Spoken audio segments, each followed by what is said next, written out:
What is the structure of the Japji Sahib? The structure of the Japji Sahib follows a similar structure that's been used by the Veds and the historic granths of that time. All the historic granths of that time begin with Om as the opening statement, the opening word. Guru Nanak Dev Ji begins with Ik Oankar. And we talked about right at the beginning the difference between Om and Oankar and Ik Oankar, and why Guru Nanak Dev Ji places Ik in front of Om.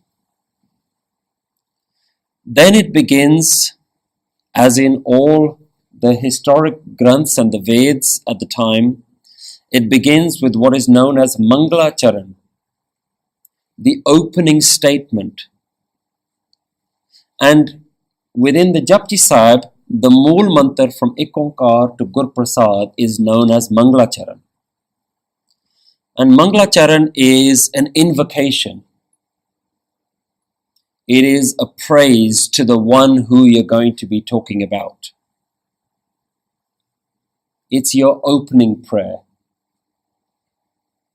It's praise of the one, the deity. Normally it would be in the other Veds and the Granths, it would be deities. So there would be a Mangala Charan towards Ganesh or Saraswati. Here Guruji says that if we're going to do a Mangala Charan, we're going to do one who created the Ganesh and the Devi Devte and the Shivas and the Brahmas. We're going to be talking about that Ik. So the Mangala Charan is not of a Devi Devte, but for the Karta, the one who created all the Devi Devte, the one who created all of the universe and all of creation. Then we go on to, after the Mangala Charan, we go on to the title. The title of the composition is Jap. So after Gur Prasad, you have a full stop. And you'll notice in your Gutke, you'll see that Ik Oankar Gur Prasad is written as one long phrase. And after that, you have a full stop. Then you get Jap. The title that we refer to of this Bani Japji Sahib comes from this word Jap. That is the title of this composition. In a similar way to the other compositions that we know. Gauri Sukhmani, Ramkali Mahalla Tija Anand. We call Anand Sahib Anand. We call Sukhmani Sahib Sukhmani because it derives from, the title is in there in the beginning. So the title of this composition is Jap. Then we get another full stop. Then this Bani starts with a salok and ends with a salok. So the next part, we have Mangala Charan, we have title, then we have an opening salok. The opening salok is Aaad sach, jugaad sach, hai bhi sach, Nanak hosi bhi sach. And again, after that, you see that there is a pause.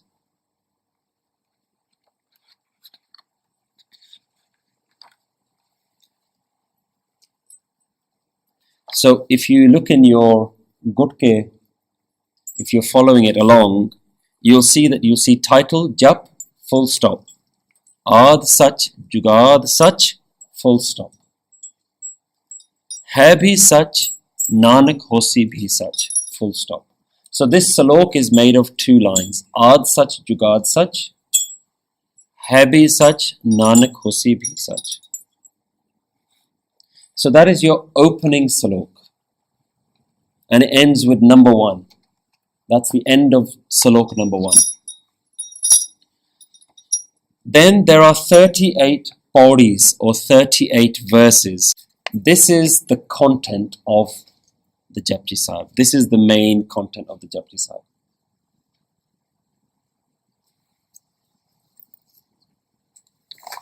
And the end of Japji Sahib also ends with a salok. And there the salok is titled Salok Pavan Guru Pani Pita.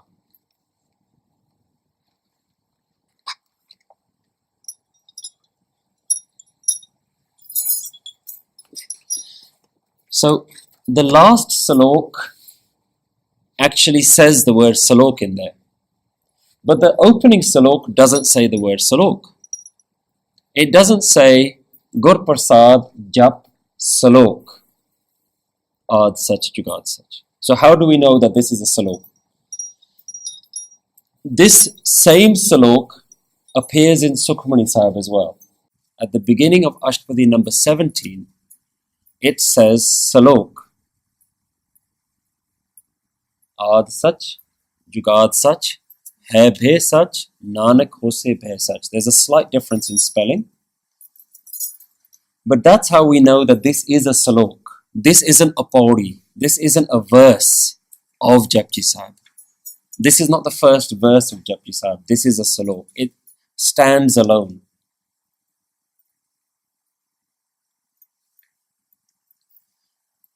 Then we have the 38 verses. Then we have the final salok, Pavan Guru Pani Pata. So this is your structure of Japji Sahib.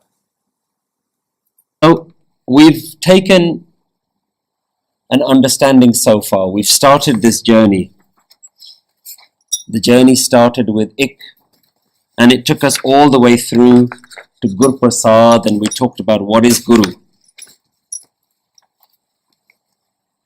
Now comes Jap. So as always, it's very important that we look at the spelling.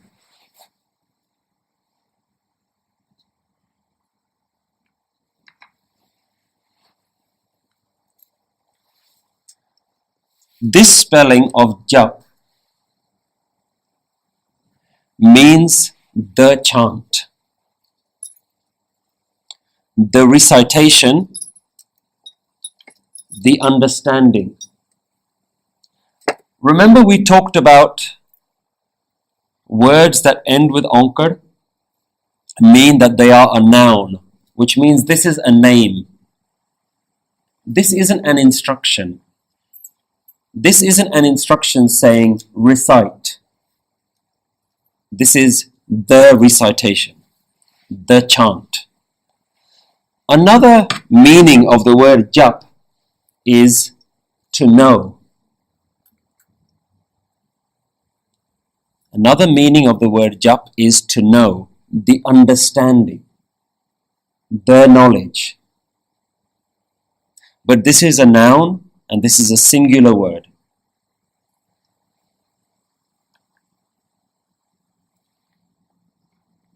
Where do we see examples of this word in Gurbani? A shabad that we're familiar with, that we hear, Jap Tap Sanjam Taram Na Kamaya Seva Saad Na Janya Hararaya. There you see this spelling. Jap has an onkar, Tap has an onkar. Yeah? Sanjam has an onkar. So what it means is I have not done the recitation, I have not done the tapasya, that hard, difficult meditation. I have not done the sanjam, that control, that self-restraint.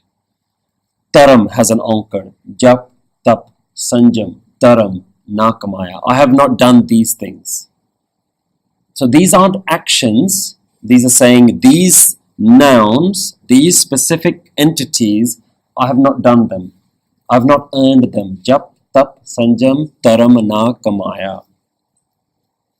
So that's where we see this spelling. But there are obviously other ways to spell this word.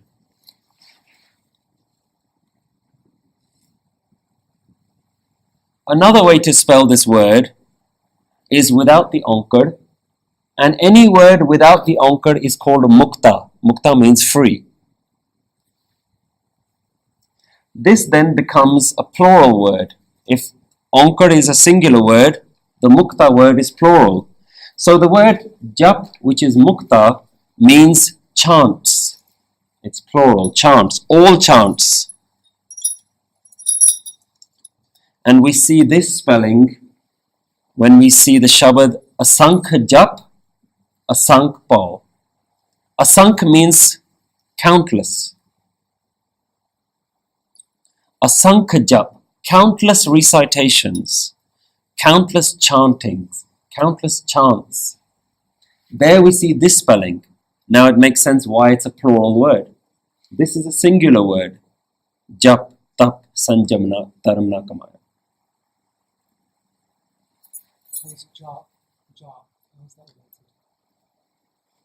Jap and jap have interchangeable meanings as well. And we'll come on to an example of that.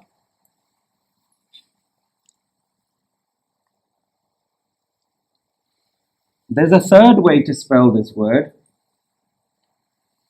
and that's jap with a sihari. And we talked about sihari having multiple meanings. One of the meanings is that sihari words are generally feminine. Here, we know that the word is masculine. So we don't make the word into a feminine word by adding a sihari. So another reason why we add a sihari means that it becomes from a noun to a verb. From a name, it becomes a doing word. This is now reciting. It's an action that you do, reciting, recitation. The doing of jap is spelt like this. It means to recite. It's an instruction to yourself or an instruction to others. Jap with a sihari. The reason I'm going through all of this is that when we look at the beginning of jap, then we know which one we're referring to. Yeah, we have to have an appreciation that there are many different ways, and there are many arguments that people have. No, this jap means this or it means that. The spelling clarifies it. If it's an action, it means this.